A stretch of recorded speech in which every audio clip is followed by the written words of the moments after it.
3 heures du matin, je me suis réveillé, je me suis dit, je fais le business plan de la boîte à laquelle j'ai pensé parce que c'est plus possible. J'avais un boulot qui ronronnait et ce truc-là, ça a été l'électrochoc. À 7 heures, il y a ma femme qui se réveille, qui me voit dans la cuisine, qui me dit « Mais qu'est-ce que tu fous ?» Je dis « C'est bon, ça y est, je me lance dans l'agriculture. » J'y reviendrai après. Alors quand on vient du monde du digital, de l'internet, qu'on a monté une boîte qui marche bien, qu'on est en sécurité, qu'on a appris que notre fille avait une anomalie chromosomique et que le lendemain matin, il y a votre mari qui bosse sur un truc pour se lancer dans l'agriculture, autant vous dire qu'elle n'était pas hyper rassurée.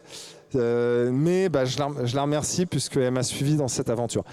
Et donc le handicap de ma fille a été le coup de pied aux fesses qui m'a mis en mouvement sur cette histoire. Merci Maxime de ce témoignage, de cette vérité, de ce cœur ouvert, et qui nous dit déjà effectivement que l'engagement s'appuie ou naît à partir d'une expérience forte. À un moment donné, il y a une rencontre personnelle, il y a une épreuve, ça peut être aussi une très grande joie. Donc je voudrais interroger aussi maintenant Emmanuelle, Hérin, qu'elle nous dise un petit peu qu'est-ce qui a déclenché aussi cet engagement pour le Secours catholique. Alors d'abord, je voudrais te remercier Stéphane d'avoir choisi ce passage d'évangile, donc du Bon Samaritain, parce qu'effectivement c'est un des passages d'évangile qui est certainement au cœur de ce que je vis aujourd'hui au Secours catholique. Peut-être il y a des similitudes avec Maxime, même si l'histoire n'est pas la même. Cet engagement aujourd'hui, il s'inscrit dans un parcours de vie en fait, et il est quelque part la synthèse, même si mon histoire est loin d'être terminée, j'espère. Mais en tout cas, c'est comme une synthèse de ce que j'ai pu vivre depuis que je suis enfant. Je me disais en relisant l'Évangile que le bon Samaritain, si son bon cœur avait parlé, c'est que probablement il avait été entraîné pour qu'il parle. Alors, loin de moi, j'ai des petits aspects du bon Samaritain. Je ne sais pas si je suis comme le bon Samaritain. En tout cas, je suis née dans une famille qui a fait des choix très tôt de voyager. Donc j'ai vécu enfant à l'étranger et en Outre-mer, puisqu'on a vécu... j'avais 6 ans quand on est parti en Guyane française, dans un village de réfugiés qu'on appelle les Mongs. Je crois d'ailleurs que c'est une communauté qui est très présente à Rennes. Voilà, donc très jeune, j'ai été ouverte à cette multiculture, en tout cas la découverte de d'autres cultures qui sont très éloignées de la mienne. On a été complètement immergés dans le village. Par la suite, on a aussi eu des expériences de vie en Afrique, au Tchad et au Bénin, avec un rapatriement pour cause de coup d'État. Donc ça fait une enfance assez riche, en tout cas assez ouverte sur l'autre, sur les difficultés du monde et sur la richesse du monde. Voilà. Et aussi une découverte de la planète dans sa beauté, dans la beauté de ses cultures diverses et variées, dans la beauté de ses religions, dans la beauté de ses paysages, de ses ressources. Donc ça, c'est quelque chose qui est certainement très fondateur dans mon histoire. Ensuite, vers l'âge de 20 ans, l'âge où, quand on est étudiant, on déborde d'enthousiasme, d'envie, de rêve et de folie surtout, j'ai vécu cette expérience très forte de la rencontre des plus pauvres à Marseille et ensuite à Paris, quand j'étais étudiante et jeune professionnelle, auprès des sœurs de Mère Teresa, enfin des missionnaires de la charité, et aussi en m'engageant dans le mouvement d'Uni, qui est une structure qui va à la rencontre des personnes prostituées. Pour ma part, c'était à Paris, au bois de Vincennes. Voilà. Et ce qui était assez beau dans ce parcours, c'est que au départ, je ne me posais pas tellement de questions, dans le sens que je me donnais plein d'enthousiasme. Puis il y a un moment donné où c'est devenu plus difficile, et il a fallu choisir cet engagement, parce qu'il y a un moment donné, je me suis rendu compte qu'en réalité, ce qu'on faisait, ce que je faisais, c'était vraiment la moitié d'une goutte d'eau et encore, quoi. Et donc, il a fallu choisir de continuer d'être bénévole, choisir de continuer d'aller à la rencontre des personnes au bois de Vincennes, continuer à aller rencontrer des personnes à l'hôpital, dans la rue, voilà, et avec l'impression que ça ne s'arrêtait jamais, en fait, qu'on qu'en fait, on faisait des choses, mais on faisait que des choses. Donc il a fallu remettre un peu de sens et puis surtout se dire, à un moment donné, d'apprendre que finalement, on collabore. On ne sauve pas le monde, en fait. On collabore à quelque chose, à un mouvement qui est plus grand que le nôtre. Ça m'a aussi permis de me rendre compte que, et ça c'est plus tard, hein, c'est avec le recul, hein, en relecture un petit peu de vie vers la trentaine, que en fait, parce qu'en fait, parallèlement à ça, je travaillais en entreprise. J'étais dans le domaine de la veille stratégique et économique. Donc autrement dit, ça n'avait pas tellement de lien avec ce que je faisais bénévolement. Et en fait, je me suis rendu compte que là où je développais le plus de capacités, où j'avais le plus d'audace, mais le plus d'enthousiasme, c'était justement dans ce service auprès des personnes en précarité. Voilà. J'ai choisi vers la trentaine de prendre un temps d'engagement plus fort avec les missionnaires de la charité. Donc, je suis partie pendant 2 années en Italie. Et puis à mon retour, alors ce qui s'est passé aussi, c'est que, et là je rejoins un petit peu Maxime dans ce qu'il expliquait, j'ai moi-même eu un parcours à un moment donné de ma vie où j'ai eu une blessure tellement forte, tellement difficile à surmonter que j'ai moi-même failli finir à la rue en fait. Voilà. Il y a eu un moment de bascule où il a fallu faire un choix. Alors ça semble un peu bizarre là, probablement que j'ai peut-être des bénévoles dans la salle qui vont se dire non mais voilà, mais et ça a été fondateur certainement, et c'est là où je rejoins l'homme que le bon samaritain sauve.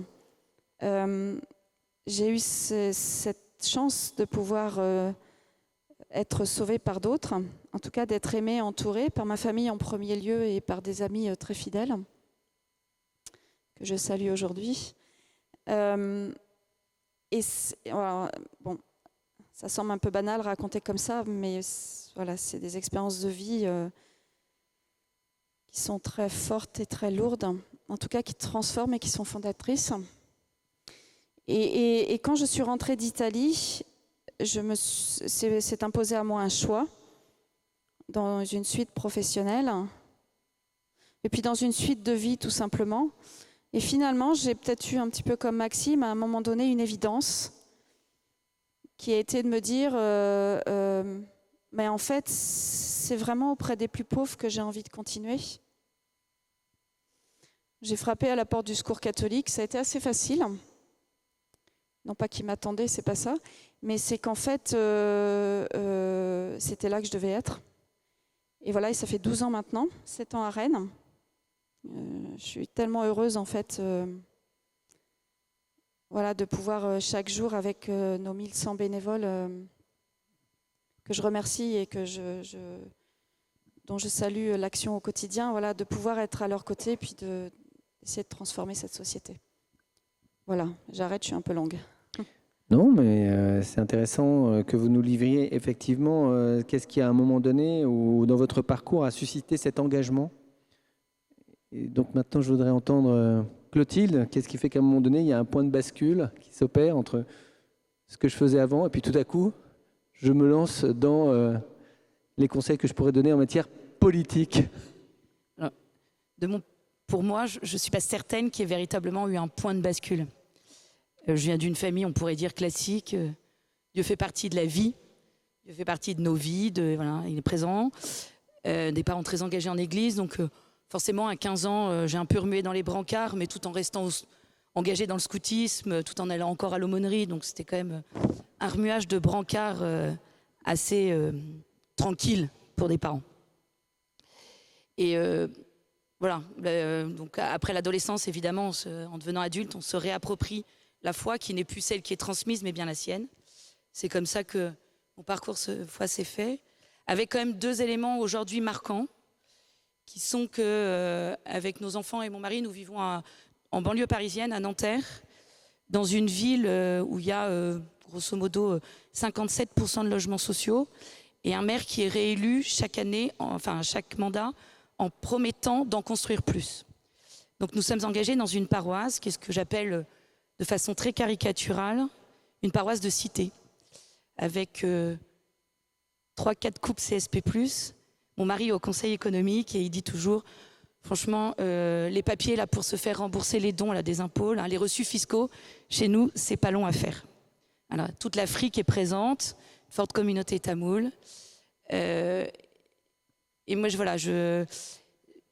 mes parents étaient toujours engagés à TD Quart Monde, donc je savais ce qu'était la pauvreté. Là, je l'ai découverte non plus en tant que personne aisée qui aide, mais comme frère qui vit avec. Les inscriptions au caté, c'est toujours un peu compliqué parce qu'il y a des familles dont les parents ne savent pas lire et écrire. Du moins en français. Le reste, je ne sais pas. Donc voilà, ça c'est un élément très fort de mon engagement dans la vie en société, parce que je pense que mon engagement en paroisse a une dimension politique. Je n'irai pas jusqu'à dire que tout est politique, mais en tout cas, il crée quelque chose dans la société, il dit quelque chose à la société. Et puis, je travaille dans une petite maison d'édition, qui est une maison d'édition qui travaille dans l'unité. Donc, j'ai des collègues évangéliques, on a un nouveau comptable qui vient d'arriver, qui est orthodoxe. Et j'ai appris ces dernières années, au contact des évangéliques, à voir la main de Dieu dans ma vie quotidienne. Non pas d'un point de vue spirituel, mais aussi d'un point de vue quotidien. Vraiment, là, cette marque, cette spontanéité des évangéliques à reconnaître Dieu, pour nous catholiques, partout, voire trop souvent, me construit dans ma relation au Christ. Donc voilà un peu pour vous puissiez situer le cadre. Alors pourquoi la politique ? Pour 2 raisons. La première, une colère. Je suis d'un tempérament particulièrement colérique et je m'énerve facilement devant ce qui ne va pas. Et en politique, il y a beaucoup de choses à dire. À la fois parce que le politique aujourd'hui n'est absolument pas à la hauteur de sa vocation originelle, mais parce qu'en plus, le monde a besoin que le politique agisse. Donc il y a une double colère. Et puis, à cette colère s'ajoute une fascination. Je suis fascinée par le monde politique parce qu'il se situe à la jonction de 3 éléments. Le réel, qu'il a beaucoup tendance à oublier actuellement.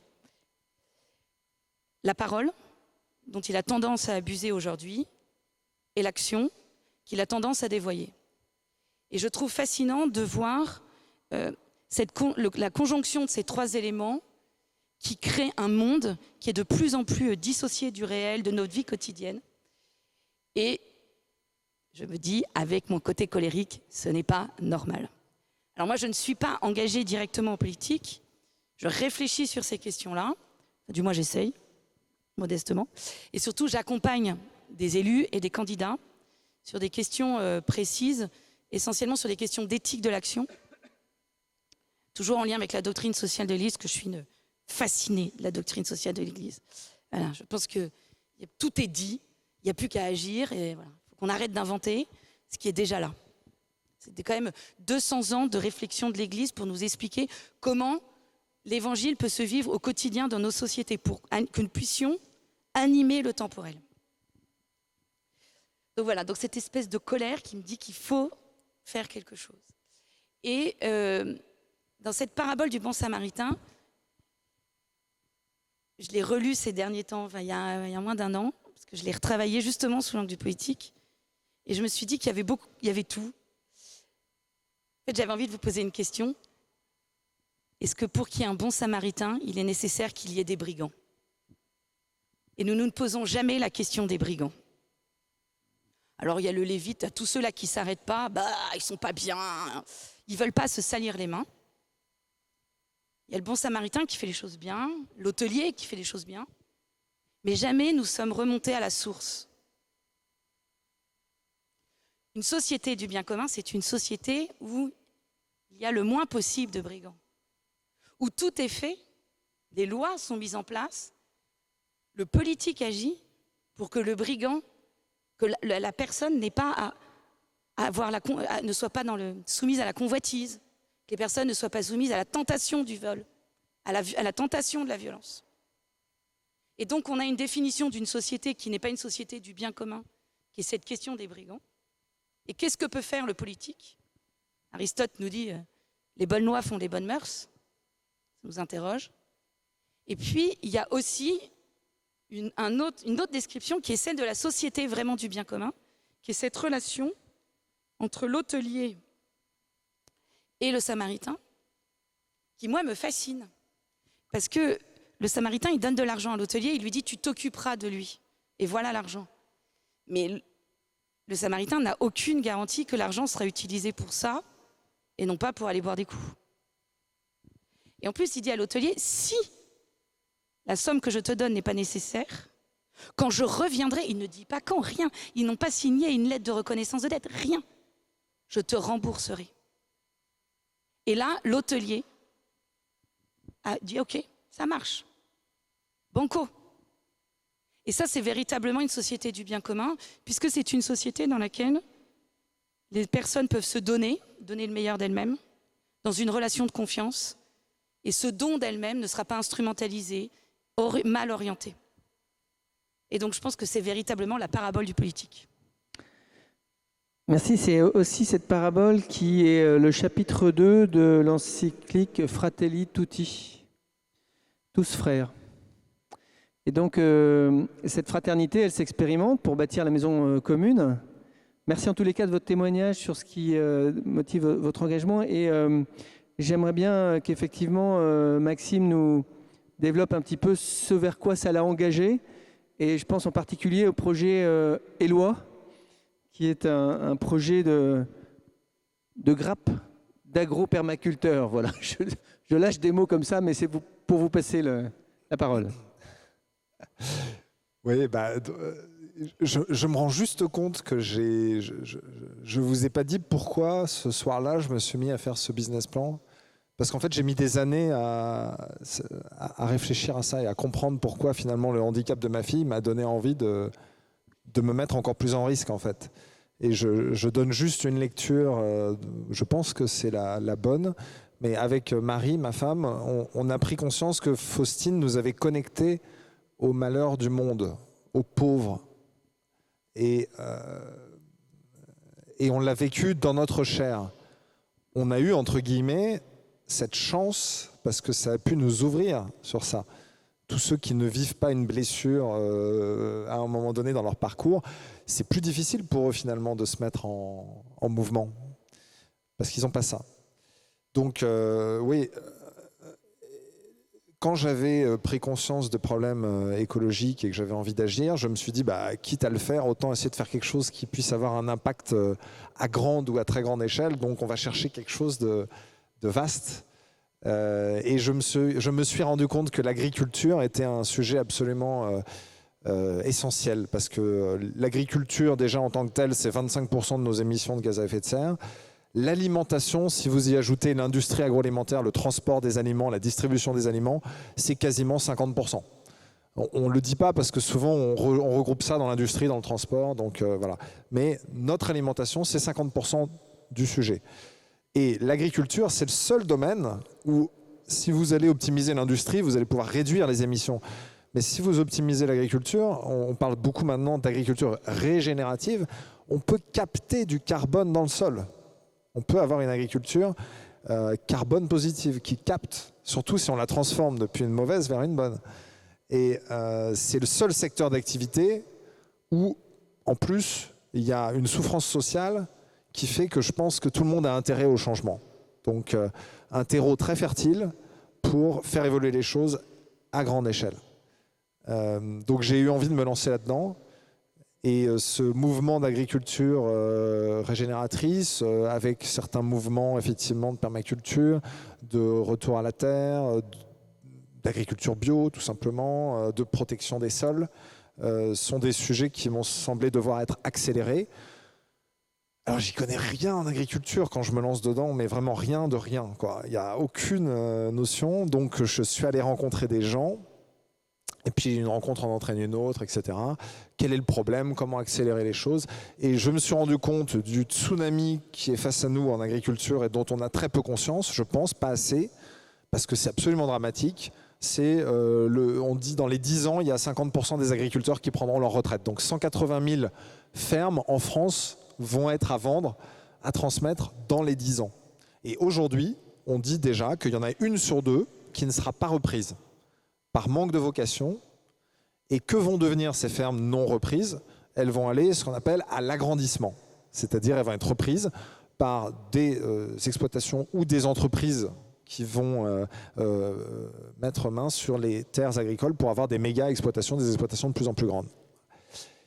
Je ne suis pas totalement pessimiste sur le fait qu'on puisse faire des grandes exploitations écologiques, mais j'ai le sentiment quand même qu'il y a un équilibre à trouver et que virer la moitié de nos exploitations, diviser par 2 le nombre d'agriculteurs, ou par 4, pardon, parce que c'est la moitié de la moitié, c'est 50% de ces fermes, ces 180 000 fermes qui ne seraient pas reprises, donc 90 000.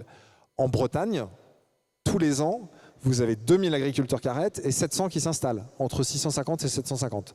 La région là, est en train de lancer un plan pour essayer de remonter à 1000. Mais on a un déficit monstrueux. Donc c'est un tsunami dans un monde où de l'autre côté, il y a un début de volonté de retour à la terre et d'impact qui se manifeste chez plein de gens qui veulent s'installer en agriculture. Ça peut être des reconversions, mais pas seulement. Ça peut aussi être des jeunes qui ont envie de faire ça, qui ne sont pas issus du milieu agricole, dont la formation première est d'aller dans une école d'agriculture et de vouloir s'installer. Mais ces fermes sur lesquelles ils devraient s'installer, elles ne collent pas avec les fermes qui sont à vendre et à transmettre, parce que les fermes à vendre et à transmettre, en moyenne, elles font 70 hectares. C'est beaucoup des fermes laitières en Bretagne, par exemple, hein, ou déjà assez grandes fermes qui ne collent pas avec ce que veulent faire ces jeunes, qui sont des fermes plus petites, en agroécologie, avec de la distribution de circuits courts, des transformations locales. Elles sont trop grandes, elles sont trop chères, donc elles ne sont pas reprenables.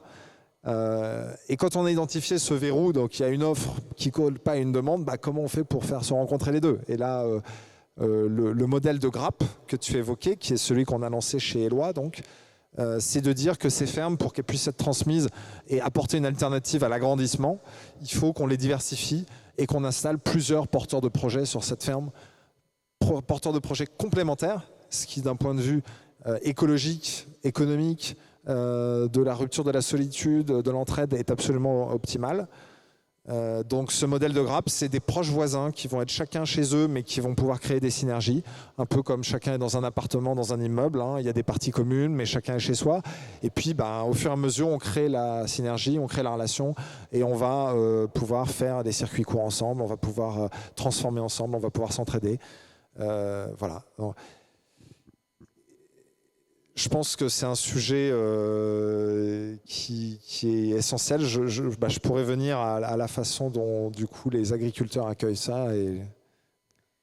Non, mais déjà, c'était intéressant. Enfin, c'est intéressant ce témoignage. Effectivement, c'est comment est-ce que même dans une dimension économique, on contribue à bâtir une maison commune. Donc, c'est vraiment un exemple typique de cette communauté humaine qu'on peut bâtir en apportant des idées nouvelles. Hier, on entendait le texte sur Saint-Marc qui apportait une langue nouvelle. Donc effectivement, cette nouveauté, elle est apportée par là. Et moi, ça m'intéresse aussi de savoir comment cette nouveauté, elle se manifeste dans le Secours catholique. Et je me souviens d'une discussion qu'on a eue là-dessus et la façon dont la doctrine sociale de l'Église aussi nous donne des clés sur la façon dont, comme chrétien, je vais apporter un soutien à une personne en précarité. Donc là, c'est effectivement un secours catholique dans lequel vous êtes engagé et pour dire une façon chrétienne d'apporter un soutien à des personnes. Le mot-clé, je le donne, c'est celui de la dignité de la personne. C'est ça. Qu'est-ce qu'on peut faire pour permettre aux personnes d'être restaurées dans leur dignité? Je crois que ce qui a été pour moi, il y a deux choses que j'ai découvertes en arrivant au Secours catholique et pour répondre à ce que vous me demandez, Stéphane. Je vais prendre un petit détour, pardon. Il y a deux choses que j'ai découvertes en arrivant au Secours catholique, ce à quoi j'étais moyennement préparée. Donc moi, j'étais très engagée dans l'action directe avec les personnes, en particulier les personnes vraiment les plus précaires, celles qui sont à la rue. Je ne dirais pas qu'il y a des strates dans la pauvreté, mais il y a vraiment ceux qui sont à la rue et qui n'ont rien. Donc moi, j'étais particulièrement engagée auprès d'elles. Donc là, il s'agit vraiment d'une action directe, donner à manger, héberger, vêtir, laver.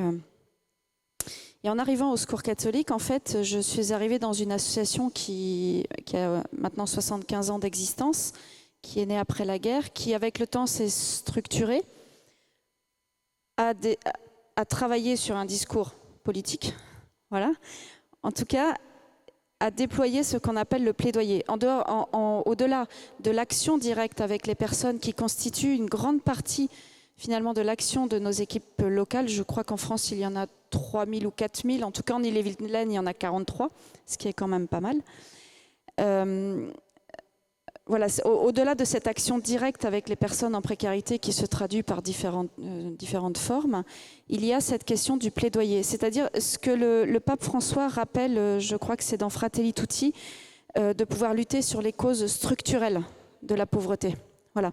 Et je pense que s'il y a bien quelque chose à laquelle on est appelé dans la doctrine sociale de l'Église, c'est ça aussi. C'est-à-dire qu'en tant que chrétien, comment on vient, c'est-à-dire habité par notre formation chrétienne, par notre vision un peu évangélique du monde, mais quand je dis ça au sens très large, comment on vient donner à voir à la société, un discours politique de lutte contre la pauvreté. Et aujourd'hui, ce n'est même pas la peine de vous donner tous les sujets sur lesquels on est, vous les connaissez autant que moi. Ça commence par la question des migrants, ensuite c'est sur les questions d'accès aux droits. Là récemment, hier, il y a une réforme de l'assurance chômage qui est dramatique pour un certain nombre de personnes en France. Et en fait, c'est ça que j'ai découvert moi, en arrivant au Secours catholique, c'est cette capacité à agir aussi par notre plaidoyer pour réformer, pour proposer des amendements sur certaines lois, en tout cas pour faire du lobbying et du plaidoyer. Et je pense que cette notion-là est très noble en fait. C'est très très noble. Voilà. Et c'est d'autant plus noble que en fait, ça vient s'ancrer dans une réalité de vie qu'on côtoie au quotidien, qui est celle des personnes en difficulté. Voilà. Quand moi je le fais, en toute honnêteté, et j'espère être la plus objective possible dans ce que je dis, ce n'est pas pour moi, c'est vraiment avec les personnes que je côtoie. Donc ça, c'est la première chose sur laquelle je voulais donner voilà, par rapport à votre question. Et la deuxième chose, en arrivant au Secours catholique, ce que j'ai découvert, c'était finalement, c'est assez logique, je vais vous le dire, c'est assez logique, mais je pense qu'il y avait une question de maturité, que j'avais besoin de grandir en fait dans cette lutte contre la pauvreté. Voilà, c'est que en fait c'est une attention qui est donnée à ce que les personnes en difficulté elles-mêmes deviennent actrices du changement. Voilà, et je pense que c'est extrêmement important. C'est-à-dire que on a beaucoup l'habitude de faire pour, mais c'est beaucoup plus compliqué de faire avec, voire même de dire aux personnes vas-y, moi je suis derrière s'il y a besoin. Je te donne les moyens d'y aller, mais vas-y. Et en fait, c'est dit comme ça, ça semble assez logique. Hein. Sauf qu'il faut regarder dans nos manières de faire, dans nos manières d'être, déjà ne serait-ce qu'en Église, voilà, quelle place on laisse dans la société pour que les personnes elles-mêmes disent et fassent, les personnes en difficulté, des personnes qui ne sont pas forcément allées à l'école, que les difficultés de la vie ont vraiment rudoyé et qui se sentent pas dignes de prendre cette place. Là où parfois il faut un bac plus 10 pratiquement pour remplir un formulaire dans une institution, une administration quelconque, où la place n'est pas donnée aux difficultés, voilà, à la fragilité. Voilà, cette découverte de la place, et du coup c'est devenu pour moi quelque chose qui n'est plus possible. Je ne peux pas admettre de faire quelque chose sans que les personnes soient avec nous. Et d'ailleurs, et je terminerai là-dessus, il y a tout un mouvement qu'on a engagé depuis un certain nombre d'années au sein de l'association, qui est que toute activité, tout projet nouveau puisse se monter avec les personnes. Alors c'est vraiment pas facile, hein. Ça nécessite de revoir nos façons de travailler. On ne peut plus jamais faire une réunion autour d'une table, par exemple. On ne peut plus jamais animer avec un PowerPoint. Pardon. Il faut nécessairement trouver des modes d'animation et des modes de participation qui sont un petit peu différents. On essaye aussi, et c'est pas facile, mais on a la volonté que des personnes en difficulté, et ATD Quart Monde est très bon pour ça, fassent partie des instances de décision, de réflexion et de décision. Voilà. Il y a quelques années, pratiquement 10 ans, il y a eu ce mouvement au sein de l'Église qui s'est appelé la Diaconia 2013, qui visait aussi à revaloriser la place et la parole des personnes en Église. Voilà. Comment ces personnes sont au cœur de nos communautés. Alors vous me direz, bah oui, elles y sont. Mais non, pour de vrai. En fait, ce que je veux dire, c'est comment elles prennent leur place, elles prennent la parole et elles font nos communautés et on les laisse faire, en fait. Et ce n'est pas quelque chose de facile. Parce que souvent, quand on est plus doté, que ce soit financièrement, intellectuellement, plus assis, plus stabilisé dans nos relations familiales, amicales, fraternelles, on est plus fort, on peut plus prendre la parole. Moi, si aujourd'hui je m'en suis sortie, c'est parce que autour de moi, j'avais des personnes qui m'ont respectée, qui m'ont soutenue. C'est pas toujours le cas, en fait. Voilà. Et voilà, je sais pas si je réponds tout à fait à ce que vous me disiez, Stéphane, mais voilà, c'est là-dessus que je voulais venir. C'est très intéressant, effectivement, de mettre ça dans cette perspective, parce qu'effectivement, cette façon de bâtir la maison commune suppose quand même un engagement pour être moteur, ou en tous les cas donner une direction, mais effectivement d'emporter toutes les personnes qui sont concernées par cette action. Et là, je trouve qu'on entre complètement dans une question politique un peu, non ? Complètement. Je pense qu'effectivement, s'il faut emmener un collectif comme ça, il s'agit effectivement que ce soit ce collectif qui soit moteur. Mais il faut qu'il y ait quelqu'un qui s'engage, qui dise à un moment donné, écoutez, je pense que c'est par là qu'il faut y aller, et allez-y. Je pense que l'engagement, il peut être à deux échelles. Je vais reprendre l'exemple de l'assurance chômage, mais avant, je voudrais vous citer Léon XIII. C'est vieux Léon XIII. Hein. Rerum Novarum, 1891. Il dit une phrase absolument incroyable. Il dit qu'il n'y a pas de véritable réponse à la question sociale qui ne passe pas par l'Évangile. Alors, cette phrase, elle peut se décliner sous deux axes. Le premier qui est ce que je vais appeler de façon caricaturale, les œuvres de miséricorde. C'est ce que vous faites. C'est-à-dire tous ceux que nous, chrétiens, nous savons particulièrement bien faire, qui est de penser les plaies des maux de notre société. PAN. PAN, exactement, AI. Et nous sommes très doués pour être bénévoles, pour être au service des plus pauvres. Ça, nous avons véritablement un savoir-faire. Et en matière de dignité humaine de la personne, c'est véritablement les catholiques, les chrétiens qui ont mis ça sur le champ politique, qui ont su le faire. Parce qu'il y a TDK, il y a plein de chrétiens. Mais il y a aussi une deuxième possibilité d'action, qui est de dire, est-ce que nous ne pouvons pas agir sur le temporel, mais sur les structures de la société. Et là, la réforme de l'assurance chômage est assez intéressante. En fait, la réforme de l'assurance chômage, elle est tellement violente que le gouvernement a peur de la réaction de ceux qui vont perdre des droits.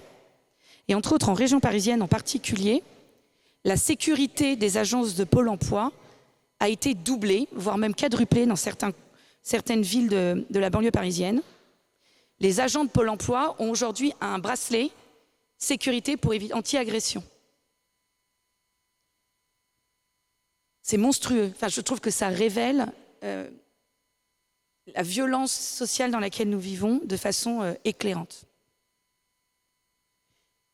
Est-ce que si la réforme de l'assurance chômage avait été juste, est-ce que ça n'aurait pas été plus intéressant pour vivre dans une société ? Je ne dis pas une assurance chômage qui donnerait des milliards comme ça, n'importe comment. J'ai dit juste. Et finalement, on voit bien que c'est là où le politique a un rôle à jouer.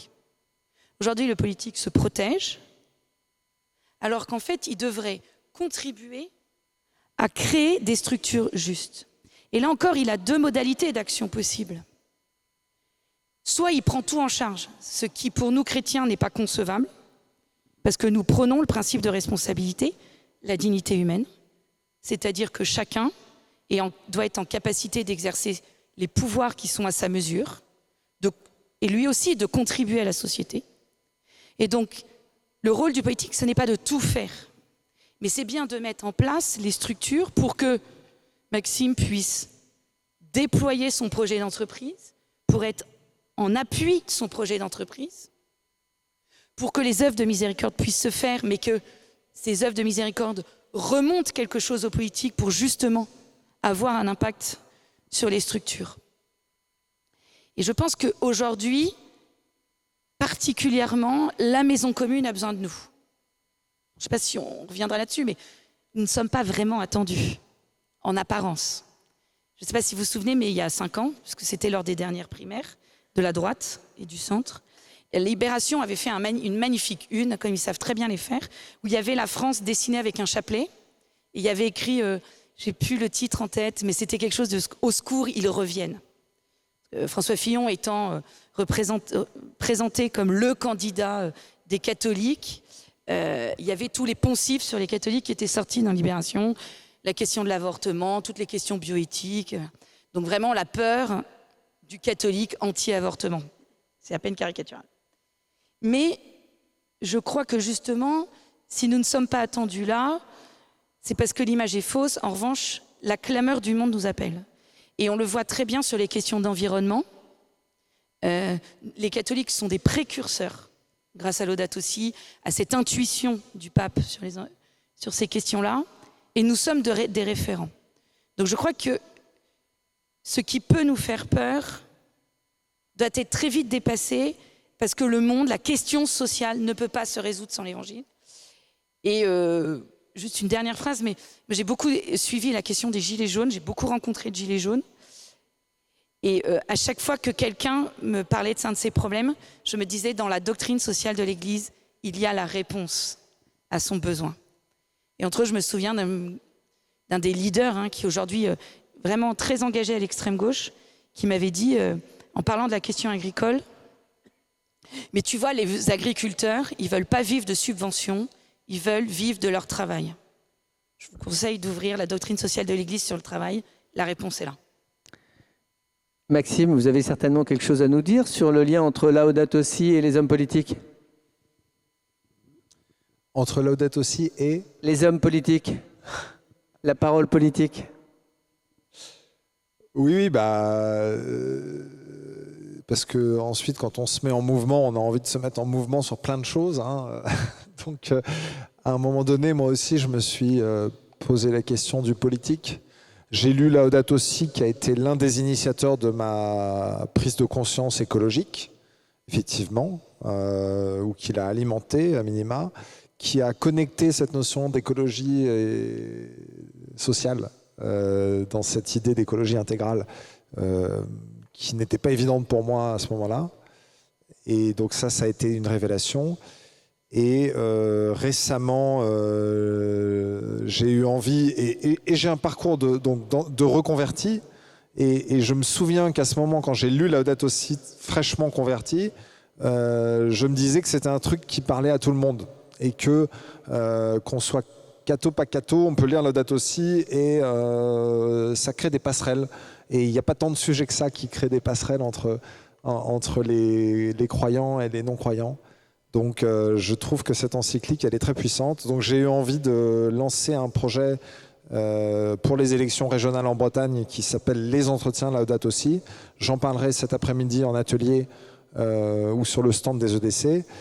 Et le principe, c'est d'aller interpeller les hommes politiques sur la question de l'écologie intégrale dans un entretien d'une demi-heure diffusé en podcast pour éclairer le vote des électeurs, sensibiliser les politiques, renouer le dialogue avec eux, faire travailler des communautés chrétiennes entre elles.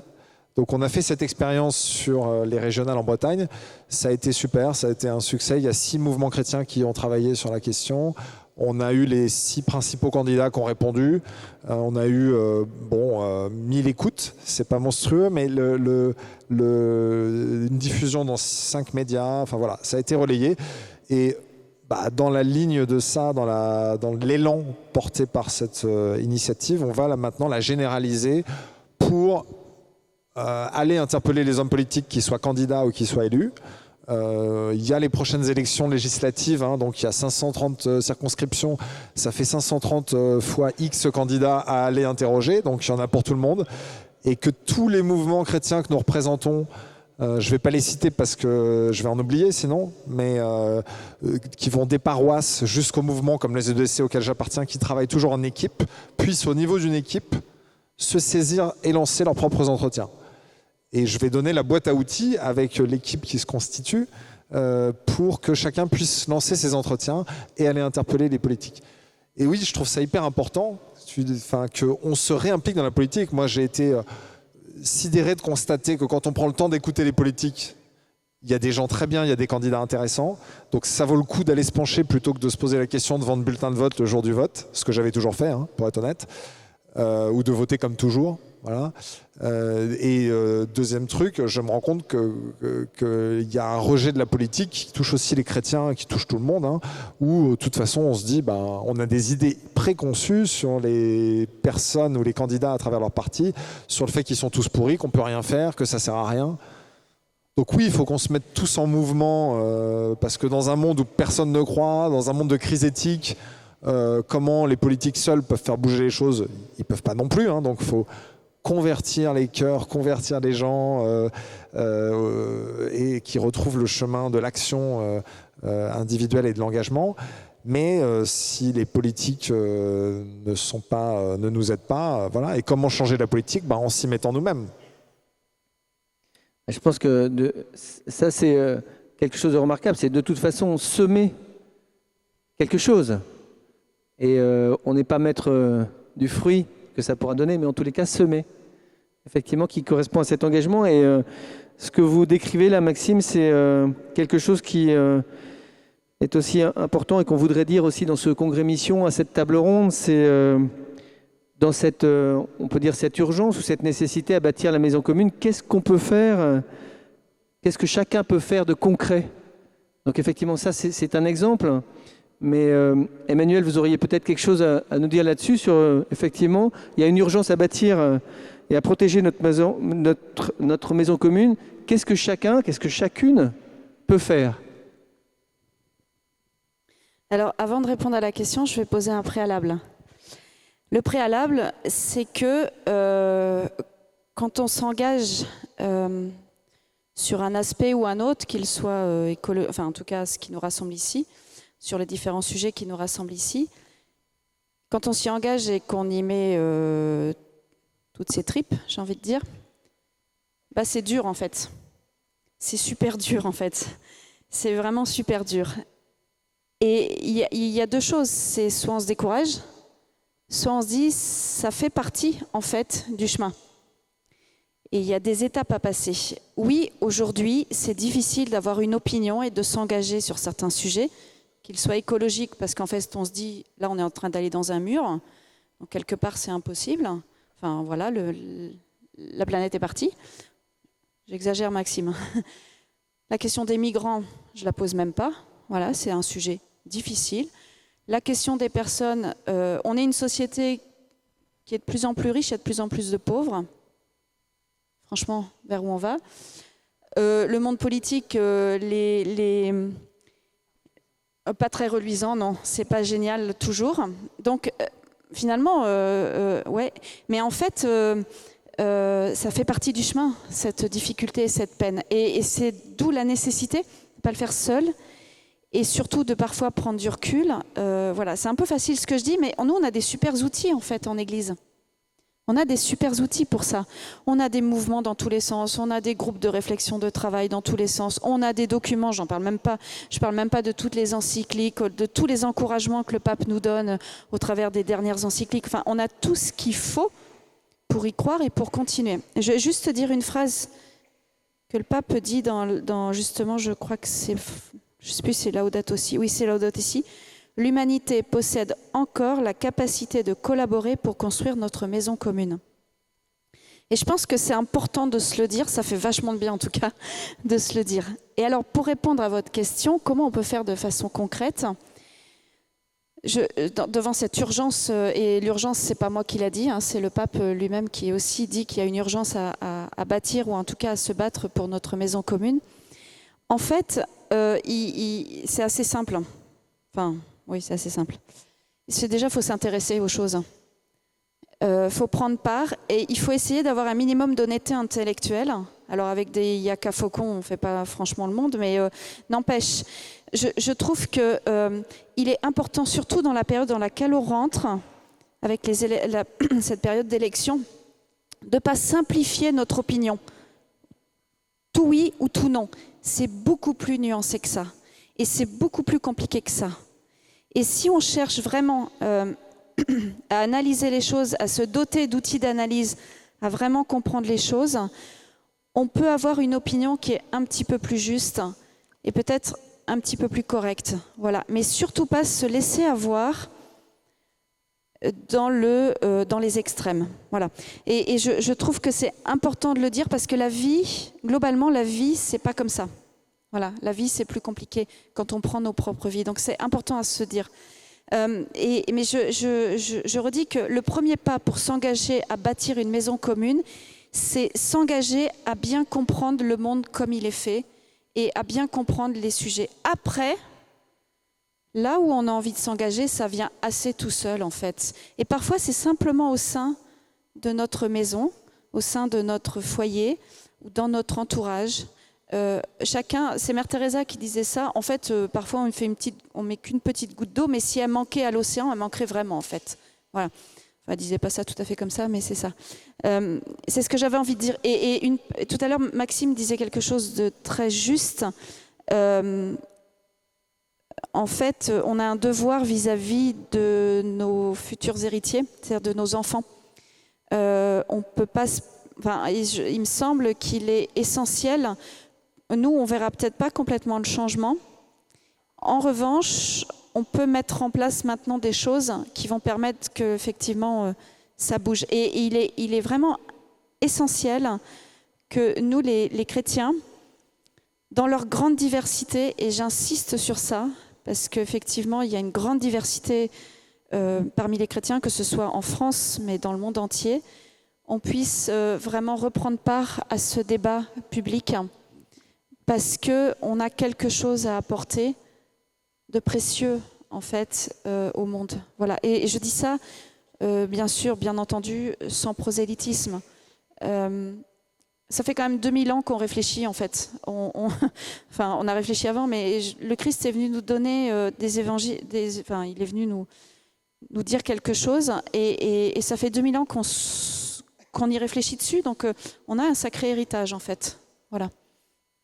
Merci.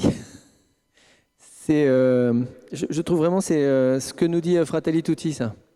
C'est qu'effectivement, il y a un terme qui est dans Fratelli Tutti qui parle d'amitié sociale. Et je trouve qu'il y a effectivement quelque chose qui nous interpelle sur cet engagement, là où on est.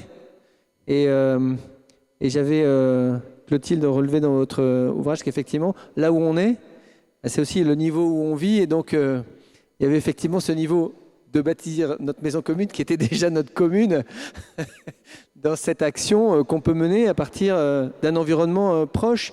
Il n'est pas forcément nécessaire d'aller au loin, porter des discours généraux et s'engager dans des grandes causes.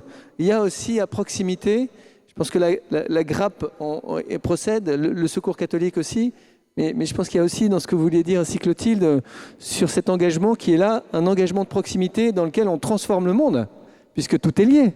Mais on commence par transformer là où on est. Avant de revenir sur la commune, je voudrais vous parler de quelque chose.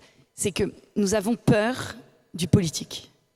Parce que c'est le lieu de toutes les compromissions, c'est le lieu du mensonge, de la trahison. Le monde politique est un monde extrêmement violent. Et le problème, c'est que pour nous, c'est la structure de péché par excellence. Et la philosophe Simone Veil l'a très bien expliqué quand elle explique que les partis politiques n'ont finalement pour ambition que de se reproduire eux-mêmes et n'ont comme ambition uniquement leur propre survie. Et pas du tout le bien commun. Alors nous, on peut regarder ça et se dire, bon, vaut mieux pas y rentrer. Mais Jean-Paul II, quand il parle de la structure de péché, il explique bien que la structure de péché, c'est pas une entité qui est pécheresse en tant que telle. Elle est une structure de péché parce qu'à l'intérieur de cette structure, chacune des personnes engagées est marquée par le péché.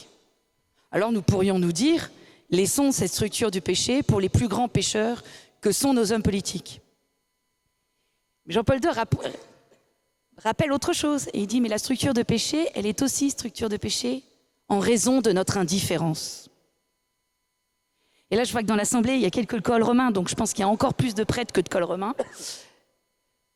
Combien de fois, cher père, au moment de l'homélie, vous avez invité vos paroissiens, vos fidèles, à s'engager, non pas en politique avec un P majuscule, mais à s'engager dans des mandats politiques, à rentrer dans cette fureur d'une campagne politique. Alors j'ai un ami prêtre qui m'a dit « moi je l'ai fait ». Alors je pense que vous n'êtes quand même pas très nombreux. Mais pourtant c'est essentiel cet engagement, parce qu'il est lié à notre vocation de baptiser. Nous sommes associés à la création divine. Et il y aurait un domaine dans lequel nous ne mettrions pas les pieds en disant « ah non, ça ne nous regarde pas ». Pourquoi cet angle mort? Et souvent, je dis un peu de façon provocante, c'est que nous avons tout évangélisé. On a évangélisé la culture, les médias. Regardez tous les noms des conférences qu'on a eues. Moi, j'ai eu des parents aux équipes Notre-Dame, et je me souviens, quand j'étais ado, ils avaient rédigé un thème, c'est un thème de réflexion sur les couples qui s'appelait « Évangéliser la sexualité ». C'était avant qu'on déploie la théologie du corps jusque dans nos paroisses. Et je me dis, on a tout évangélisé, même la sexualité, et il y a un domaine que nous n'évangélisons pas, c'est la politique. Alors, au Congrès Mission, chaque année, c'est pareil. Clotilde, il nous manque du monde pour l'espace public. Et je dis, et dans l'espace public, où est la politique? Là, on n'a personne. Alors déjà, parce que les catholiques élus n'osent pas trop témoigner, parce que tant qu'ils sont en mandat, c'est compliqué. Mais voilà, c'est véritablement l'angle mort. Pourtant, c'est vital, je vous l'ai dit, ça permet d'avoir ce qu'on appelle une bonne vie en société. Et plus encore, en réfléchissant sur le sujet, la politique est essentielle à notre vocation de baptiser. Pourquoi? Parce qu'elle participe à l'économie du salut. Le politique peut permettre à chacun de vivre en fonction de la finalité que le Créateur a pour lui. Et ça, c'est la préparation du ciel. Sur terre se prépare le ciel, et comme par hasard, nous désertons les espaces où nous structurons la terre. Donc je pense que c'est véritablement au cœur. Alors c'est sûr, c'est difficile, c'est pas facile tous les jours, c'est violent, mais je pense qu'il y a des lieux où c'est plus facile que d'autres. Entre autres, je pense que la commune est un lieu où justement les jeux de parties, alors pas dans des grandes métropoles, mais où le jeu des parties est beaucoup plus doux, où finalement c'est, on peut le dire aussi, la station d'épuration, elle déploie la même odeur nauséabonde, qu'on soit de gauche comme de droite. Et donc à l'échelle locale, on peut travailler ensemble, quelles que soient nos opinions politiques, nos histoires politiques, parce que le bien commun, il est à la porte de chacun. Donc voilà, je pense qu'il y a des lieux, ça c'est plutôt un sujet d'atelier, mais il y a des lieux où c'est possible, des lieux où c'est plus difficile, il y a des lieux auxquels il faut pour l'instant renoncer. Mais je crois que l'appel est pressant, et nous, catholiques, on ne sera peut-être certainement pas meilleurs que les autres. C'est certain. On n'est pas moins marqués par le péché. En revanche, notre foi nous contraint, on peut le dire, à une forme d'éthique personnelle, à la conversion personnelle. Et donc, on ne sera peut-être pas meilleur que les autres, mais en tout cas, on aura une exigence personnelle plus grande que les autres. Et ça vaut certainement le coup d'essayer. C'est une certaine forme de plaidoyer. Allez-y!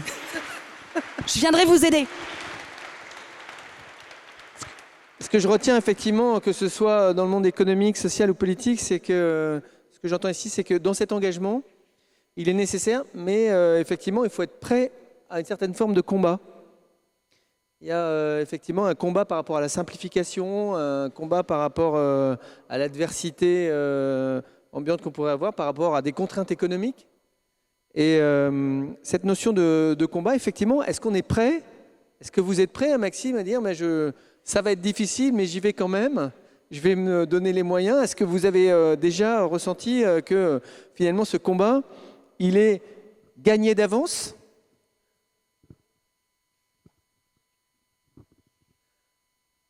Non, gagné d'avance. C'est important de se rappeler, de se dire qu'on est chrétien et qu'on a donc l'espérance. Et on a l'espérance, on se doit de se mettre en mouvement. C'est pas d'attendre que tout nous arrive. Hein. Donc, par rapport au mur, si on dit c'est un mur qu'on va se prendre, effectivement, c'est plutôt une série d'obstacles qu'on va se prendre. Selon là où on s'arrête, ça sera plus ou moins difficile. Donc, c'est pas gagné d'avance. Moi, je vois aussi le combat par rapport, enfin, surtout par rapport à soi-même. C'est-à-dire que on a peur, tu le disais Clotilde, d'aller dans le politique, on a peur de se mettre au service des autres, on a peur de voir le handicap, on a peur de toucher la misère. Et je ne dis pas que moi, ça y est, j'ai plus peur, hein. J'ai toujours peur. C'est hallucinant, même à l'hôpital, quand vous avez des parents d'enfants qui sont malades, chacun a peur du truc de l'autre. On se dit, qu'est-ce qu'il a, ton enfant ? On doit le réanimer 3 fois par nuit parce qu'il fait des crises comme si. Donc là, on se dit, oh là, c'est horrible, les pauvres. Et puis inversement, vous leur expliquez ce qu'a votre enfant et puis ils se disent la même chose. Chacun a peur de ce qui arrive à l'autre, quoi. Parce que quand on le vit de l'intérieur, en fait, on se rend compte que si on l'accepte, on peut sublimer ça et que même dans la souffrance, s'il y a de l'amour, c'est supportable. C'est même... on y passera tous, de toute façon. Les 4 choses qui sont incontournables pour nous dans la vie, hein, la souffrance, la solitude, la mort, la maladie. On y aura tous droit. Donc pourquoi est-ce qu'on a peur aujourd'hui de la souffrance? Pourquoi on a peur de la mort? Pourquoi on a peur? Parce qu'on est devenu une société aseptisée, en fait, où on met la souffrance à l'écart, où nous-mêmes, on s'est mis tellement à l'abri et tellement en sécurité qu'on a peur de tout. On a peur de laisser nos enfants au parc en bas. Ce n'était pas le cas il y a 20 ans ou 30 ans, et il n'y avait pas forcément plus de criminalité. On a peur de tout. Et ça, donc, ce combat par rapport à nous-mêmes, de se reconnecter à la souffrance et de voir que nous, on n'en souffre pas, mais qu'au contraire, ça nous ouvre et ça nous fait du bien et ça nous apporte beaucoup plus que l'on ne donne. On a beau l'avoir entendu 5000 fois, à chaque fois qu'il y a quelqu'un qui vient vous dire « Ouais, j'ai fait ça, c'est super, ça m'a apporté beaucoup plus que je n'ai donné », on nous l'a dit 100 fois, 1000 fois, et on a du mal malgré tout à s'y mettre, quoi. Et c'est hallucinant, quoi, parce que c'est tellement bien décrit qu'on devrait finir par avoir confiance en ça. Donc pour tous ceux qui n'ont pas ce coup de pied au derrière, comme je l'ai eu moi, de se mettre en mouvement, vraiment, allez-y. C'est effectivement un encouragement à ne pas avoir peur. C'était d'ailleurs, pour notre génération, n'ayez pas peur, ce cri qui avait été lancé par Jean-Paul II, qui nous avait tous mis en mouvement à l'époque. Je l'ai re-eu, j'ai eu un autre rêve là il n'y a pas longtemps. Ah oui. Et c'était « N'ayez pas peur, Jésus sauve ». Voilà. Et ce truc-là qui m'a bouleversé. C'est marqué là, voilà. Écoute, donc bon, c'est peut-être ce que j'ai lu, hein, mais c'est toujours pareil. Mais ce truc-là, dans ce moment-là, m'a bouleversé. Et pourtant, c'est pareil. Cette phrase-là, je l'ai entendue un paquet de fois. En quoi c'est un moteur de l'action? Mais effectivement, c'est essentiel. Ça vous inspire quelque chose? Emmanuel? Jésus sauve. Ou n'ayez pas peur? Le n'ayez pas peur. Ou les deux? En fait, oui, n'ayez pas peur. Alors, les Bretons ont cette réputation d'être des gens plutôt modérés, mais engagés, en fait. Oui, c'est vrai. Et en fait, moi, je le prends... Enfin, je ne suis pas bretonne, je suis de Loire-Atlantique. Ça passe. Bon, ça passe. C'est chaud, mais ça passe. Soyez la bienvenue. Oui, c'est ça. Oui, c'est ça. Donc moi, je l'accueille comme ça, c'est-à-dire n'ayez pas peur, oui, d'y aller. Je crois que oui, il ne faut pas y avoir peur. En tout cas, ce qui serait embêtant, c'est, et c'est peut-être un courant contre lequel on doit lutter aujourd'hui, du moins dans la société, c'est se replier un peu sur soi parce que les questions sont vraiment compliquées. Cette peur de participer au débat public, en tout cas de le simplifier aussi. De temps en temps, c'est un peu tentant devant la difficulté, j'avoue. Je peux comprendre nos concitoyens, nos contemporains d'être devant ce choix-là. Pour autant, je crois vraiment qu'il est de notre ressort, nous qui avons peut-être fait des expériences fortes ou qui avons des convictions fortes.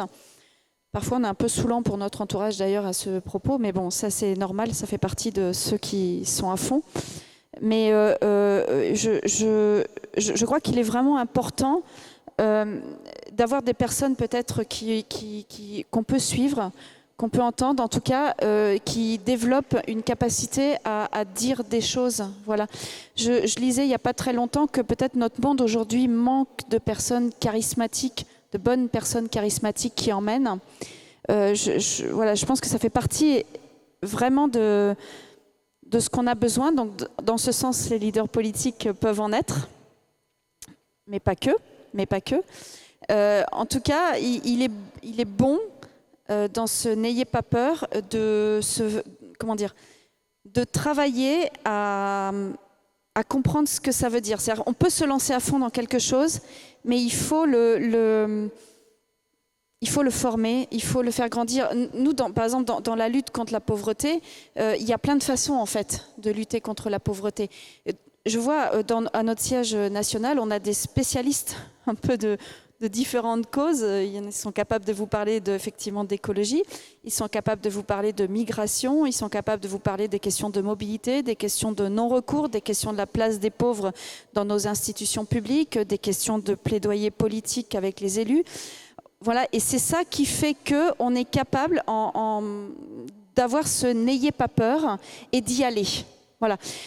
Cette semaine, j'étais en réunion avec des équipes du Secours catholique de La Roche-aux-Fées, donc du pays de Vitré. Et en fait, on se demandait comment on allait pouvoir participer, nous, au débat dans le cadre des élections présidentielles et plus proche de nous, des législatives. Et en fait, je leur reprenais cet exemple qui, pour moi, a été fondateur dans la pandémie qu'on vient de passer, enfin dans laquelle on est encore un peu.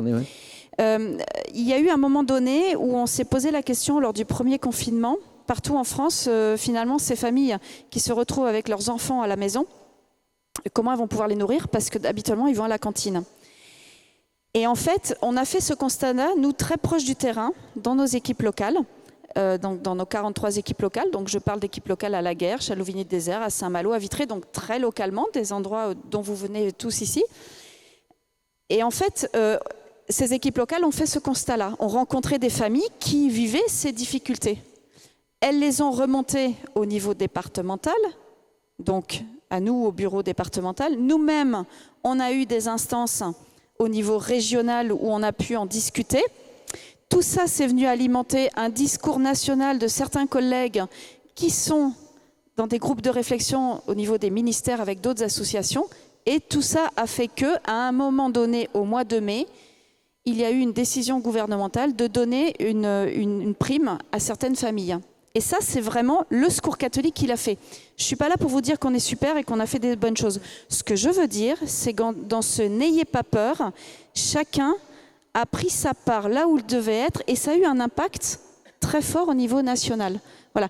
Et moi, ça, pour moi, c'est un déclencheur, en fait. Je me suis dit, on est capable d'agir. En fait, on a les moyens entre nos mains. Voilà, tout simplement. Merci Emmanuel. Je crois qu'on peut l'applaudir.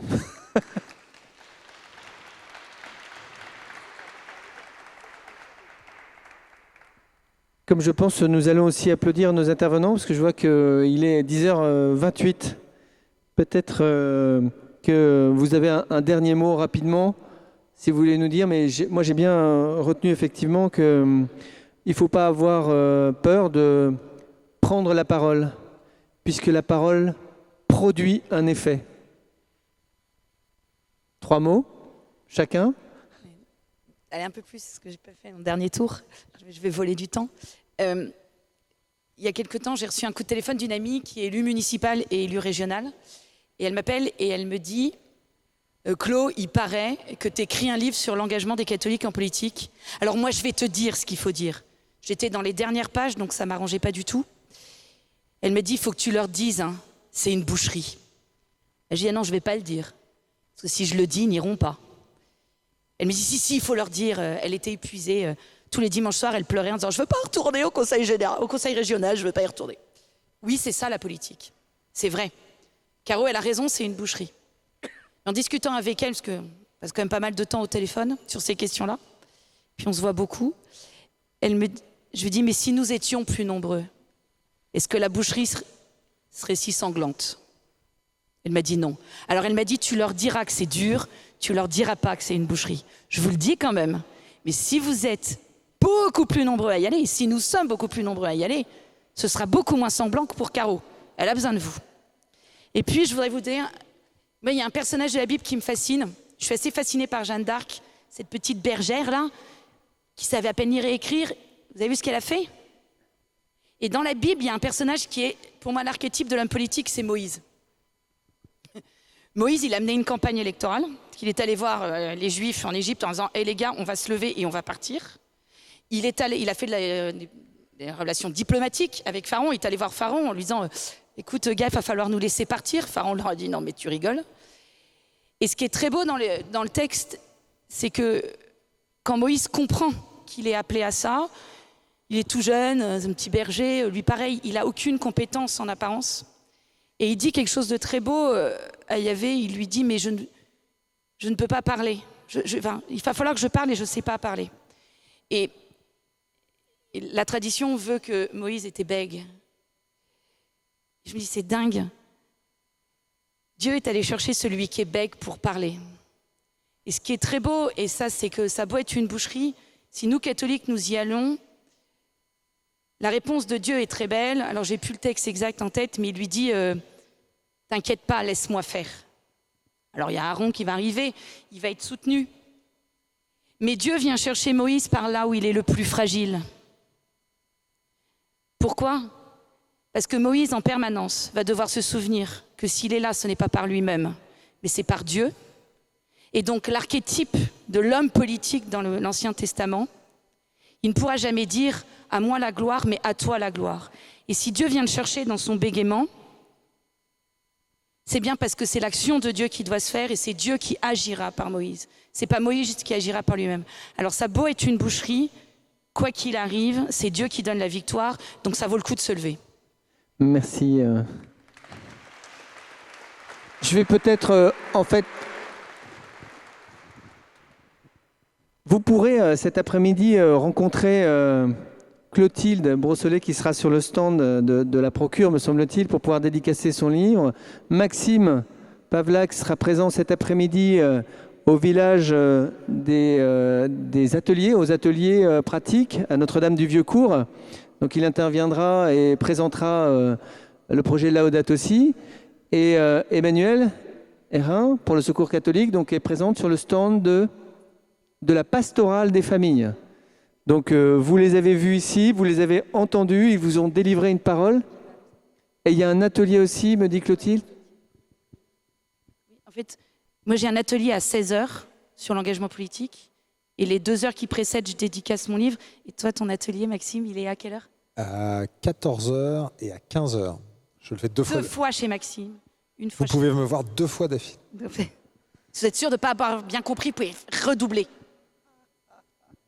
Bien, bah, écoutez, je vous remercie tous, je vous remercie public d'avoir assisté à cette table ronde, à nos spectateurs aussi qui vont pouvoir suivre, ont suivi peut-être en direct et peut-être en différé cette table ronde.